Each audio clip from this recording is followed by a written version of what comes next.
T1 স্পিডে গেলাম, যাওয়ার পরে ও আর বাড়ে না কমেও না।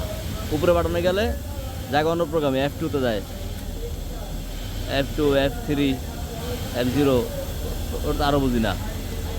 বুঝি না, যার মতো টিপাটিপি করে মাঝে মধ্যে উল্টো ঘুরে যায় পরে ঠিক।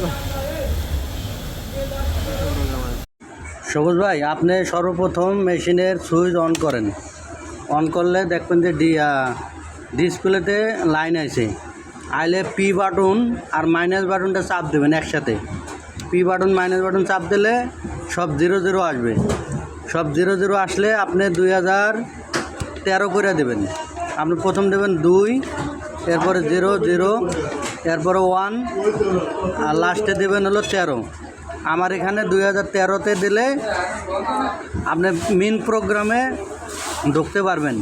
আর আমার এখানে 2013 দিলে ঢুকবে না, কারণ আমি প্রতিটা মেশিনের পাসওয়ার্ড আমি আমারটা দিয়ে দিছি। পাসওয়ার্ড আমি চেঞ্জ করছি, এই জন্য 2013-তে ঢুকবে না। দেখেন আমি 2013 দিয়েছি, ওকে পেশ করলাম, যে বাইরে হয়ে গেছে। তার মানে এটা পাসওয়ার্ড চেঞ্জ করা আছে। পাসওয়ার্ড চেঞ্জ করছি বিধায় 2013-তে ঢোকে নাই। কোম্পানির সাথে যেটা আসে 2013-ই আসে। আপনি দেখেন 2013 থেকে 2023 পর্যন্ত দেন, তাহলে আপনি ভেতরে ঢুকতে পারবেন।